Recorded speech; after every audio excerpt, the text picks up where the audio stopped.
I'm Nicodemus, a member of the Sanhedrin, the governing council of the Jewish people. From the beginning, my religious colleagues felt threatened by Jesus. For me, I will never forget the night I went to Jesus' dwelling. By the time we finished our conversation, his piercing wisdom had moved me in deep places. So when the council began to talk about arresting Jesus, accusing him of blasphemy and stirring up trouble, I protested that we owed him a proper hearing, like we would, offer to anyone else, but no one wanted to listen. When they moved next to plotting his death, I am ashamed to say my fear of rejection and concern for my own safety won the day. I kept silent. The Sanhedrin chose to arrest Jesus at night and then put him on trial immediately. Our own law is clear that there shall be no trials at night. How ironic. On one hand, they were condemning Jesus for breaking the Sabbath law. On the other hand, they were completely unconcerned about breaking the law themselves. So, on the night Jesus was arrested, I sat waiting for the defendant with the rest of the rebellious colleagues. My heart beat fast as I sat, knowing his arrest would be kept secret and that the outcome of these proceedings would be death. But again, I was at the time too intimidated to raise an objection. Suddenly, the doors opened and guards roughly pushed Jesus into our dimly lit room. His hands were bound, the hem of his robe dirty and torn. I clenched my fists. Why couldn't anyone else see how wrong this was?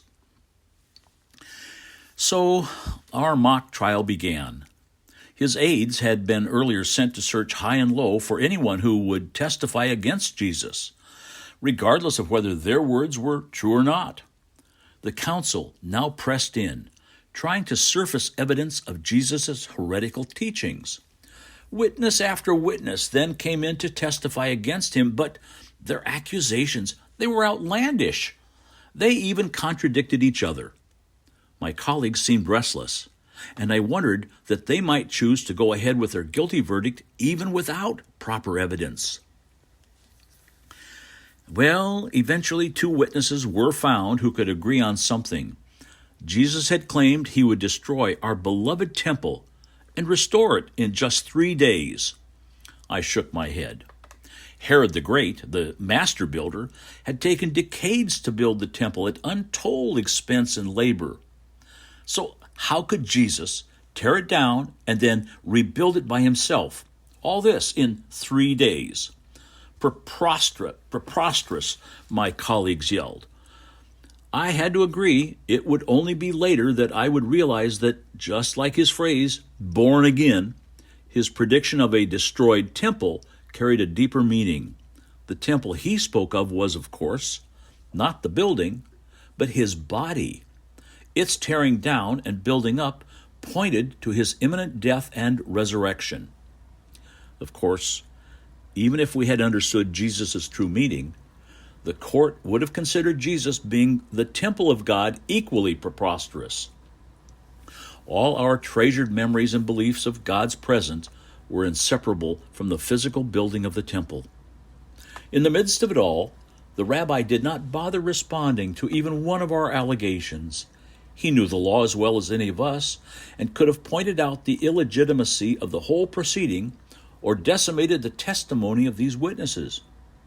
Instead, he spoke not a word.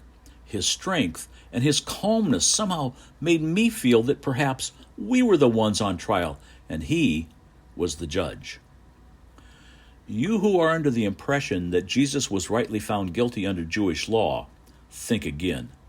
In the first place, no serious inquiry into the truth took place that night.